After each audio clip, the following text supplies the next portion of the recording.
How to mark as unread in WhatsApp. Hello everyone, welcome to this channel. I'm Emily and I'm here to help you out today. So without any delay, let's get started. So first of all, go to the Play Store application and make sure that you have the latest WhatsApp application on your device.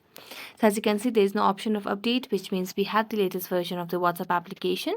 So we're going to tap on open and make sure that you have logged into your account.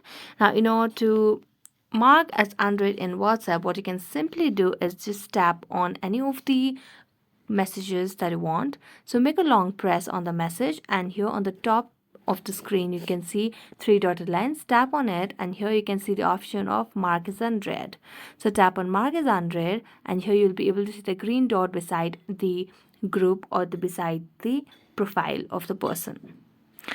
So that's it. Thank you so much for watching this video. If you enjoyed watching this video, don't forget to like, subscribe and hit the bell notification for more updates. See you next time.